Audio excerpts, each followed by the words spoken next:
When you play poker in Los Angeles, there's 2 tips I can give you. Run good and don't hero fold. I'm about to give you a clinic in both. This is the first table I sit at in this 5-5 1K max game, and early on we find a premium hand, pocket queens. There's an under the gun straddle, and the player who's first to act raises to $35. He's a little short, especially with the straddle on, so when it folds over to me in the small blind, I'm happy to 3-bet and try and get stacks in. That's not what happens, as the big blind cold calls and the initial raiser calls the extra 95. So 3 ways to a not so favorable flop of ace king 3 with 2 spades. Good flop for my range, but terrible for my exact hand, so I decided to check this one versus 2 opponents' ranges, and action checks through. Turn is a blank and I check it again. The big blind checks 2, and this time the player in early position puts out a bet. It's tough for our hand to improve, but it's tough for our opponent to have too many value combos. The best ace-x hand that isn't blocked is ace-jack, and should he raise call that from early position? I don't want to give up, and I make the call while the big blind gets out of the way. The river completes the front door flush with the 7 of spades. I check it again, looking to get to showdown, but my opponent isn't in the mood. He jams for $200, and we're in kind of an ugly spot here. We don't have removal of flushes. We block gut shots like queen jack suited that he could stab with on the turn, and there's 2 overcards to our pair.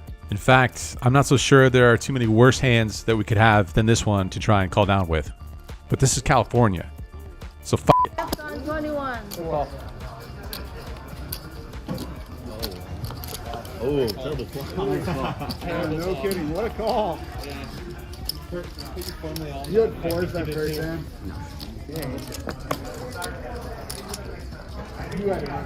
One other quick highlight from this table before moving on is this man's fashion sense. Tough call as to what's cooler between the shirt or the favorable hat. Nice. Moving from the queens to a pair on the other end of the spectrum, we find pocket 3s and call a $15 wager along with 3 other players plus the initial raiser.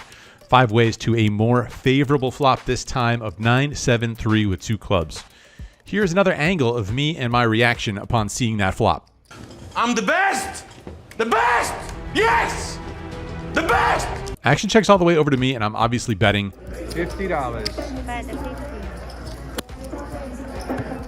There's 2 calls.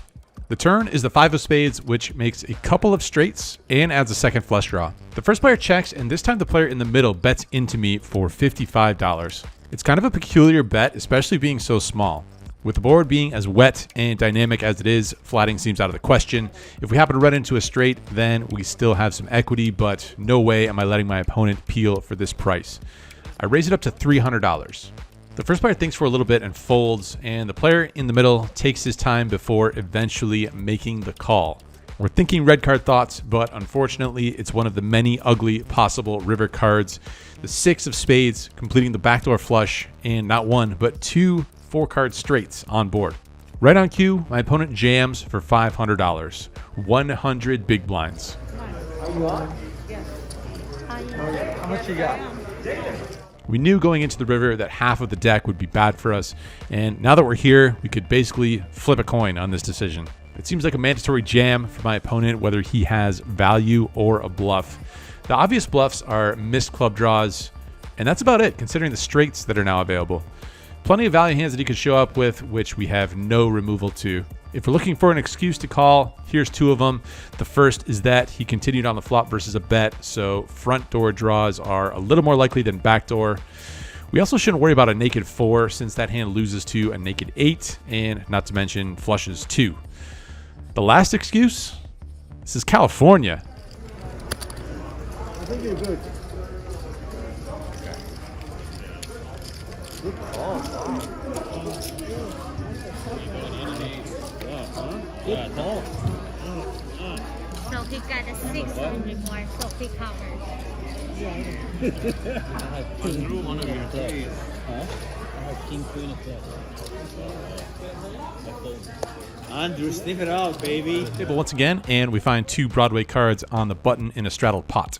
I make it $35, and the straddler makes the call. My opponent is someone that I've played with many times over the years at these stakes, and no doubt puts in more hours at the poker table than I do these days. He likes to have a good time and thinks putting players in tough spots is much more fun than folding. Sometimes he'll have it, sometimes he'll have 7 deuce. Things start off well in this hand when we make top pair on the flop, and after my opponent checks dark, I bet $45. All right, let's see one more and see what happens. I checked. I checked now, I mean. He makes the call and checks dark again, and we see an offsuit jack on the turn, giving us the virtual nuts here. We're obviously betting, this time for 125 bucks. No way. He says, if the jack helped you, then I played this hand very bad. The jack helped you? I played it back. If the jack helped you, I played it back. Which could mean he has aces, or it could mean absolutely nothing, and everywhere in between. Eventually, after some theatrics, he announces a raise. I'm going to make it 350. Well, we could be behind, and while once again there's going to be some river cards that we don't love, I think versus a player who has all the moves in his repertoire, flat calling is the play here. The river isn't one of the worst that we could ask for, even though it does complete a possible 9-7 straight. Some other draws missed, and we still have top two pair versus a tricky player. So when my opponent jams, I'm all in. I just announced that I have two pair, and I don't hold his feet to the fire. I got 2 pair. We win. Oh, what a turn call. Jack helped you. Okay. You got me covered? See that hand again. Yeah, I think you do. 10, 11. I got about 12. You got me. Oh, what a turn call. Saying this hand is making its way directly to the blood. Six turn. King, don't leave. Keep going, okay? I'm just trying to get on YouTube. I don't even play poker here. In this hand, we're playing 8-handed. Things are going fucking swimmingly, and the player in the under the gun +1 position makes it $15 to go. We have 9-7 hearts on his direct left in the low jack. I'm not familiar with the initial raiser, but my initial thoughts are that $15 is a small raise for the game. Granted, it's tough to get a proper sense because I'm changing tables every 45 minutes or so, but I think the general population is making it $20 and sometimes varying their bet sizes according to their hand strength. Again, at the time, I don't know whether this opponent is doing that, but I'm going to take the opportunity to put this hand that I have into the bottom portion of my 3-bet bluff range and make it $45 to go. The big blind cold calls and the initial raiser calls too. 3 ways to king 5 deuce with 2 hearts. Good flop for a couple reasons. A, because we flop good equity, and B, we'll have aces, ace king, kings, and maybe even more king queen than my opponents. They check and I bet 60 bucks. The big blind calls, and it gets a little more interesting when the +1 player makes a sizable raise for $200 more. We have to see one more card, so I make the call, and after some hemming and hawing, the big blind folds. The turn is a pretty looking 4 of hearts, and we make a flush. There will be some times when our hand isn't best, but you can't live life worried about monsters under the bed. My opponent thinks for a bit before checking, and we want to bet for value versus strong hands in my opponent's range. I bet $375. He thinks for almost a full minute before making the call. The river is the 6 of spades, which puts 4 to a straight on board, and my opponent checks again. At this point, there's about $650 each left to play for, and with that amount being less than half pot, our move is an easy one. All in. All in.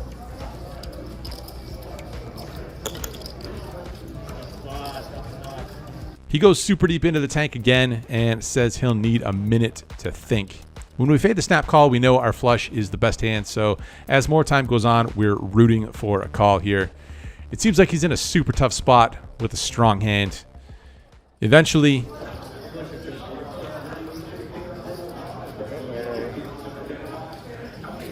Figure it's set.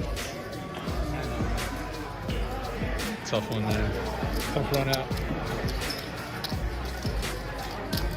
At least he definitely made a vlog. You want? Yeah, I don't mind. At least that. Just like what he said. You stack him and then you get a vlog with the faces. Reworking.